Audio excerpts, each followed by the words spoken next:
విద్యుత్ ఛార్జీల పెంపుకు వ్యతిరేకంగా నిరసన కార్యక్రమాలు చేపట్టేందుకు వైసీపీ సిద్ధమైంది. ఏపీ వ్యాప్తంగా అన్ని జిల్లా నియోజకవర్గ కేంద్రాల్లో ఇవాళ ఆందోళనలు చేయబోతోంది.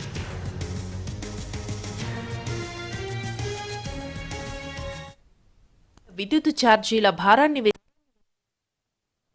కూటమి ప్రభుత్వం అధికారంలోకి వచ్చి 6 నెలలు తిరగకుండానే ప్రజలపై 15,000 కోట్ల విద్యుత్ ఛార్జీల భారాన్ని మోపిందన్నది వైసీపీ ఆరోపణ.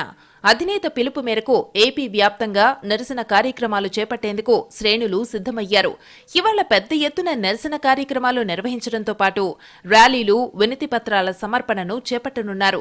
అధికారంలోకి వచ్చిన 6 నెలల్లోనే కూటమి ప్రభుత్వం ప్రజలపై 1,000 కోట్ల రూపాయల విద్యుత్ ఛార్జీల భారాన్ని వేసిందని వైసీపీ ఆరోపిస్తోంది. విద్యుత్ ఛార్జీలు పెంచబోమని హామీనిచ్చి అధికారంలోకి వచ్చిన కూటమి సర్కార్ ఇంత భారాన్ని ఎలా మోపుతుందని ప్రశ్నిస్తున్నారు వైసీపీ నేతలు.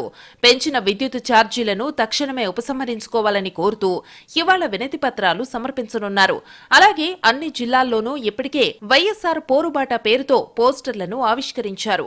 పెంపు నిర్ణయాన్ని వెనక్కు తీసుకునే వరకు వైసీపీ పోరాటాలు కొనసాగిస్తుందంటున్నారు నేతలు. ఇప్పటికే రైతు సమస్యలపై నిరసన కార్యక్రమాలను నిర్వహించిన వైసీపీ తాజాగా విద్యుత్పై పోరుబాట పట్టింది.